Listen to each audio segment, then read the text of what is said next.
nationale. Dans l'actualité, retenez que l'administration publique s'achemine désormais vers la gestion axée sur les résultats, un programme de management public qui favorise la logique de qualité et d'efficacité dans le service. Plus de 30 cadres de la fonction publique se familiarisent actuellement avec cet outil, ceci pour booster les réformes de l'État. Le point avec Baba Kouyaté. La nouvelle approche d'une administration moderne et efficace est basée sur la GAR, la gestion axée sur les résultats, un outil considéré par les spécialistes de la réforme comme la logique de la qualité, de l'efficacité et la logique de l'économie. Une trentaine de cadres de la fonction publique se familiarisent avec cet outil de nouveau management public. C'est de sensibiliser le participant sur le principe des bases, sur les valeurs fondamentales et les outils de la gestion axés sur les résultats. Comme vous le savez, la réforme en cours dans le pays s'inscrit dans le cadre de la gestion axée sur les résultats. Discuter avec le participant des orientations stratégiques pour implanter progressivement la GAR dans l'administration publique guinéenne. Le service rendu aux citoyens est au cœur de la nouvelle politique de modernisation de l'administration. La GAR est donc considérée comme un outil impératif à cet effet. D'ailleurs, la dernière loi organique des finances tient compte de la nouvelle donne. Le gouvernement guinéen, donc, à travers le programme de réforme de l'État et modernisation de l'administration, entend moderniser notre administration en institutionnalisant la gestion axée sur les résultats dans notre administration publique. Notre Assemblée nationale a voté la loi organique relative aux lois des finances, et cette loi organique relative aux lois des finances met l'accent sur le budget programme. Ça veut dire que nous devons passer maintenant du budget classique au budget programme. Or, le budget programme est un des outils de la gestion axée sur les résultats. Pendant 3 jours, les cadres de la fonction publique vont tenter de maîtriser les contours liés à ce nouvel outil de management qui améliore efficacement les qualités de service. Santé, bientôt un centre de traitement épidémiologique à Dubreka. Le projet est une initiative du ministère de la Santé pour faciliter la prise en charge des maladies à potentiel épidémiologique. En visite dans la préfecture, le coordinateur national de lutte contre Ebola a visité l'évolution du chantier. Le point avec Mamadi Terna Kamisoko. À Djoubeka, Dr Sakoba Keita vient constater l'évolution des travaux de construction du nouveau centre de traitement épidémiologique. Les bâtiments sont sortis de terre et le chantier sera bientôt achevé. Les préfectures actives comme Bouquet, Djoubeka et Forikaria vont être les premiers centres. Désormais, au lieu de transférer les malades à une distance assez élevée, dès que ce centre-là sera prêt, tous les futurs malades de Djoubeka vont être hébergés ici directement, car le ministère de la Santé veut apporter les soins le plus près possible du domicile de nos malades. Transformer l'épidémie d'Ebola en une opportunité, cet engagement du chef de l'État se concrétise progressivement. Avec l'appui des partenaires, la Guinée ambitionne de doter l'ensemble des régions et préfectures du pays de centres de traitement épidémiologique. L'enjeu est de renforcer la capacité du système de santé guinéen face aux risques de maladies à potentiel épidémique. Pour un départ, nous avons planifié 21 centres comme cela dans ces préfectures. On a 6 autres centres qui vont être construits grâce à l'appui de l'UNICEF. Et nous aurons en ce moment 27 centres de santé. Si on ajoute le centre de Nongo qui a été ouvert à Conakry, ça fait le 28e. Et MSF s'est engagé, comme c'est à Guéguédou où la maladie a commencé, il y aura un centre très très moderne à Guéguédou. Donc ces centres-là, en principe, doivent finir tous d'ici la fin du mois de juillet, au plus tard la première quinzaine du mois d'août. Avec ce projet, désormais les centres implantés à l'aide de tentes vont laisser place aux infrastructures sanitaires modernes de normes internationales. Et puis, la campagne de mobilisation sociale en faveur des personnes handicapées se poursuit dans la capitale. L'opération vise également à assister ces personnes infirmes dans la lutte contre Ebola. Cette semaine, c'est la Cité de Solidarité et les quartiers de Bonfi et Tombo qui ont abrité la campagne. Reportage Bernard Tonguino. À la Cité de Solidarité de Conakry, les méthodes de prévention de la fièvre Ebola sont enseignées aux personnes handicapées. Pour les aider à se protéger contre l'épidémie, des kits leur sont offerts.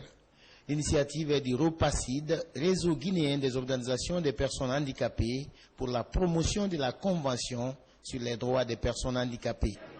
Ebola est avant tout une question de moyens de prévention. Or, les personnes handicapées sont totalement diminuées. Donc, ce qui fait qu'il fallait prendre les dispositions afin de les aider à se prémunir de Ebola. C'est en ce sens que nous avons estimé d'élaborer un projet qui, heureusement, a été accueilli favorablement par l'UNICEF. Partout, des méthodes de prévention de l'épidémie sont enseignées à travers des boîtes à images. De la Cité de Solidarité, en passant par la commune de Matam jusqu'à la mairie de Kaloum, les bénéficiaires apprécient l'initiative. Ils s'engagent à mettre en pratique des enseignements reçus. Vraiment, nous sommes très contents parce que nous prions Allah le Tout-Puissant que le message qu'il vient de nous transmettre soit appliqué. Parce qu'il va nous éloigner du virus Ebola qui a causé tant de morts dans notre pays. Cette opération du ROPACID s'inscrit dans le cadre de la mobilisation sociale et l'assistance des personnes handicapées dans la prévention d'Ebola. Après les 5 communes de Conakry, la distribution des kits aux personnes infirmes devrait se poursuivre à l'intérieur du pays. À Dabola, les fidèles musulmans ont bénéficié récemment d'une importante quantité de denrées alimentaires composées de riz et du sucre. Ce don est de l'honorable Fatoumata Sissoko, députée uninominale de la localité. Objectif, accompagner les populations pendant ce mois saint de Ramadan. Le point avec Robert Siditolno. 75 cartons de sucre et 20 sacs de riz, c'est le modeste don de l'honorable Fatoumata Sissoko, députée uninominale de Dabola, à ses mandants pendant ce mois saint de Ramadan. Ce geste vise à accompagner les fidèles musulmans de cette localité dans leurs obligations religieuses. En ce mois saint de Ramadan, moi je ne peux pas m'asseoir à Conakry, prendre le sucre matin, midi et soir, sans penser à cette population, pour au moins envoyer au moins un paquet de sucre pour leur donner, pour qu'ils sachent que tout ce que je mange à Conakry là-bas, nous allons partager ensemble. C'est dans ce cadre-là que je suis là. Satisfaits de ces dons, les citoyens de Dabola se disent touchés par ces gestes. À cause de tout ce que Dabola a fait pour elle, elle a estimé qu'elle doit pouvoir faire ce tact civique, ce tact-là qui nous permet de dire qu'à ce mois de carême-là, donner ce qu'elle peut donner à cette population. À chaque Ramadan, cette femme ne fait qu'envoyer des dons, des vivres pour la population de Dabola. Et la jeunesse se réjouit de ce don. Avec la permission du comité directeur, au nom de la jeunesse de Dabola, nous remercions très sincèrement l'honorable député. Ce geste est le deuxième du genre en faveur des populations de Dabola. Une attention fortement saluée par les bénéficiaires. L'amélioration des conditions de vie des enfants au centre d'une rencontre à Conakry, un plaidoyer autour de 12 engagements est actuellement vulgarisé par le ministère de l'Action sociale avec l'appui de l'UNICEF. Mohamed De Camara. 3 jours de travaux ont permis à la quarantaine de participants d'harmoniser leur point de vue sur les concepts de pauvreté et de vulnérabilité en Guinée. Après avoir dressé l'état des lieux en matière de la pauvreté, les acteurs ont établi un lien entre la pauvreté et la vulnérabilité. Selon les partenaires, la rencontre a répondu à leurs attentes. L'UNICEF est très satisfaite de tout le travail que nous avons pu faire, principalement parce que pour cet atelier, on avait quand même défini un agenda très clair avec des résultats à atteindre et au bout de l'atelier, on peut quand même dire que nous avons atteint l'essentiel de ces résultats. Pour ce qui concerne le futur, on va continuer à appuyer le comité interministériel qui travaille sur le document, avec des consultants, avec des ateliers, avec deux autres initiatives pour que le gouvernement et l'État guinéen puissent avoir avant la fin de l'année, on espère, un document de politique de protection sociale. Cette rencontre de présentation et de débat sur les concepts de protection sociale ainsi que l'élaboration d'une feuille de route constitue une bréviaire dans la lutte contre la pauvreté en Guinée. On a essayé de mettre en exergue le seuil de pauvreté actuellement. Lorsqu'on se rappelle qu'on est à 55% de pauvres en République de Guinée, ça nous interpelle tous. Il faut absolument que la courbe soit inversée. Grâce aux efforts de tous, c'est-à-dire Guinéens et partenaires de développement, l'embryon a pris forme. Nous prions afin que cet embryon soit un fœtus et qu'il soit un enfant qui va naître dans les prochains jours. En tout cas, tel est le vœu ardent de son Excellence, Monsieur le Président de la République. Ce conclave a permis aux participants venus des départements ministériels et certains médias de la place de s'imprégner des modèles d'autres pays en matière de la protection sociale en vue d'enrichir leurs connaissances, mais aussi identifier les défis auxquels le pays est confronté dans le domaine de la lutte contre la pauvreté. Femmes et environnement, les dames de Guinée s'impliquent pour la sauvegarde de la nature. Plusieurs ONG se retrouvent en atelier pour échanger sur le sujet. Elles apprennent actuellement le montage et l'exécution des projets environnementaux. L'initiative est du Fonds pour l'environnement mondial. Rose Pocho. Chaque jour, l'humanité produit de nombreux déchets toxiques contribuant à détériorer notre milieu. Pour la sauvegarde de l'environnement, le PNUD a mis en place un projet de microfinancement au compte du Fonds mondial pour l'environnement. Il s'agit d'aider les gouvernements dans la mise en œuvre de leur politique environnementale. La présente formation des femmes leaders en technique de montage projet s'inscrit dans cette optique. Nous voulions par cet atelier-là permettre aux femmes d'être autonomes, permettre aux femmes de pouvoir elles-mêmes, sans le concours des hommes qui les entourent, être capables, avoir les capacités de mettre en œuvre les projets. Nous essayons de les doter d'outils nécessaires leur permettant vraiment d'être des actrices de terrain capables de participer à accompagner les louables efforts du gouvernement dans la mise en œuvre de sa politique environnementale. Ces échanges sur les techniques de montage, projet, leur ont permis de combler des lacunes. Ça m'a donné un éveil de conscience par rapport à la dégradation dangereuse que subit l'environnement mondial, précisément local chez nous ici en Guinée. Parce que si j'ai bonne souvenance, le mois de juillet à Conakry, c'est-à-dire la mi-juillet jusqu'à mi-août, la pluviométrie, ce n'est pas possible de sortir. Le 14, 13, 15, 16, jusqu'au 20 juillet, vraiment, c'est la pluie abondante. Mais voyez, depuis combien de jours il ne pleut presque pas à Conakry. Ça doit interpeller tout le monde. C'est intéressant d'avoir cette ligne directive, à savoir comment mener notre projet, comment avoir la rigueur dans notre travail, afin que ce projet soit justement sélectionné et porter ses fruits par ailleurs. Créé en 1992, le projet de microfinancement du Fonds mondial pour l'environnement a pour mission de participer à la protection et à la restauration de la biodiversité.